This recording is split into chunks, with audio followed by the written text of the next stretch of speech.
De volta com a bibliografia do Colapso e Êxodo Urbano.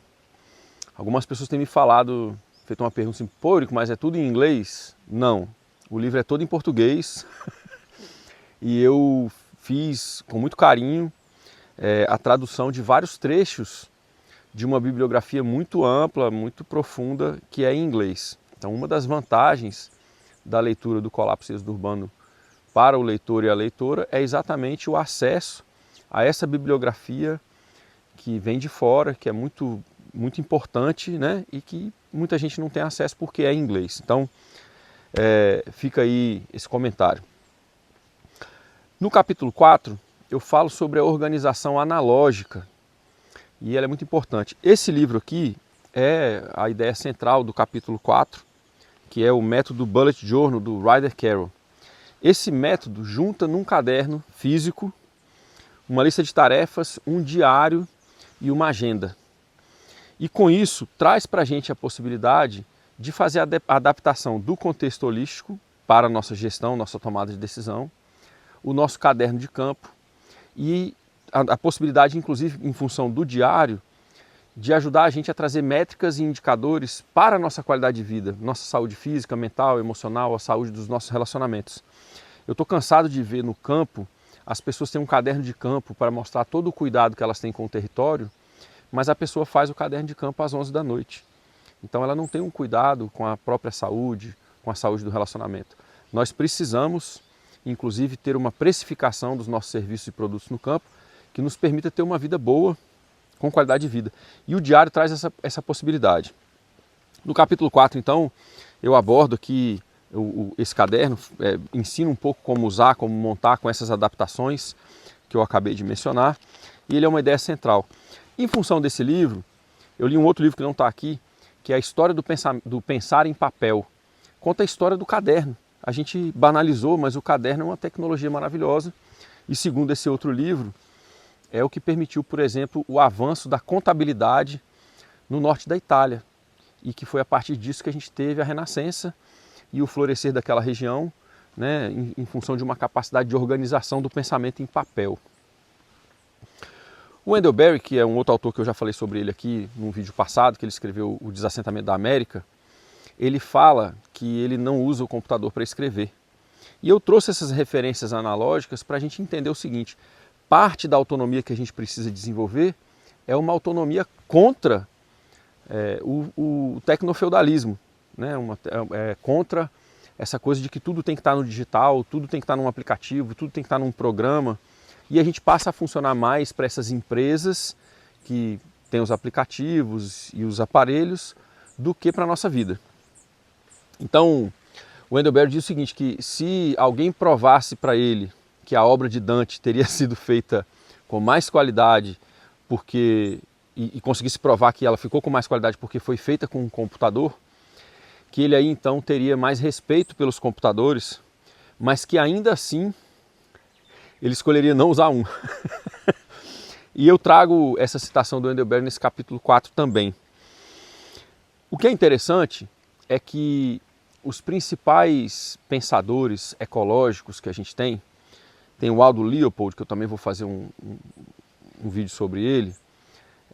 Aqui a gente tem a autobiografia do Bill Mollison, que eu também cito ela no livro em alguns momentos, principalmente com relação a ter um planejamento. Ele diz que ter um planejamento, qualquer que seja esse planejamento, mesmo que ele não seja tão bom, já é muito melhor do que não ter. E ele fala isso em relação às questões de preparação para incêndios, que ele sobreviveu a um incêndio muito grave e tal. Faz parte da genealogia da permacultura esse desenho contra catástrofes. E aí ele coloca que o planejamento é muito importante. E eu uso essa frase dele para dizer o seguinte, que quando a gente planeja é o primeiro momento em que a gente diz que a gente quer ir para o campo, quer ficar no campo, quer criar permanência, né? A gente precisa cultivar a cultura de planejar. Mas eu cito esse livro porque ele foi também, muito do que foi recuperado da autobiografia dele, foi recuperado porque ele tinha um caderno de campo, um caderno de notas, né? Eu cito também o Manual do Solo Vivo, da Primavera, e eu cito ele em vários momentos do livro, Mas nesse caso em específico, né, tem uma citação aqui na introdução desse livro que fala sobre a condição do Brasil, que até meados da década de 70, 80, nós tínhamos pobreza no Brasil, mas a gente não tinha ninguém passando fome. E agora, com a inversão, a gente tem 90% da população em grandes centros urbanos, a pobreza ela passou a significar, ela passou a implicar fome, porque nós estamos distantes dos territórios que podem nos preparar, que podem nos dar condição de segurança e soberania alimentar. Mas eu trago esse livro dela também, e eu tenho alguns livros da Primavera, que tem o livro dela de Histórias de Vida, né? E eu menciono ela nesse capítulo 4 também, no sentido de que ela é uma das grandes mestras que a gente teve, e tem, porque os livros estão aqui ainda, a gente segue, né, aprendendo com eles, que usou também um caderno de campo, um caderno de notas.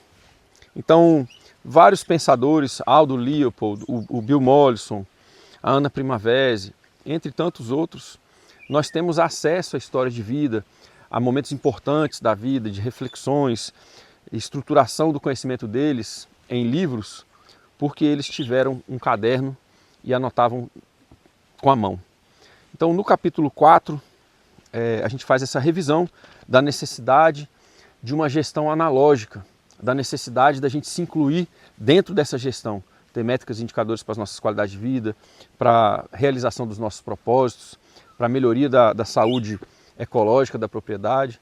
Para tudo isso a gente precisa medir e a gente precisa desenvolver uma autonomia e conseguir fazer isso nós mesmos.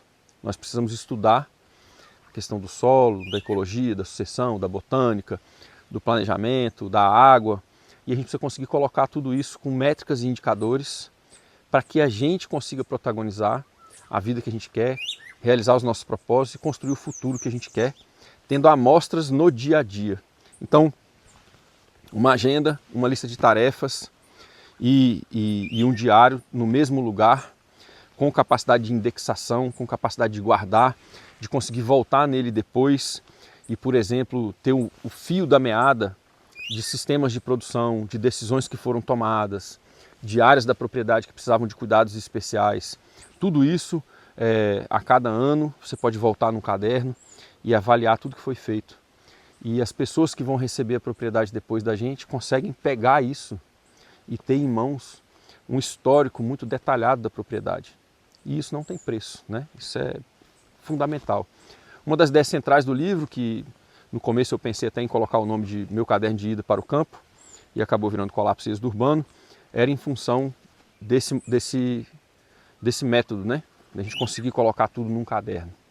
Então, algumas citações do capítulo 4, que perpassam o livro todo, não estão só no capítulo 4, mas são autores que eu usei no capítulo 4 no sentido de mostrar que eles tinham esse hábito de escrever à mão e que isso é muito importante.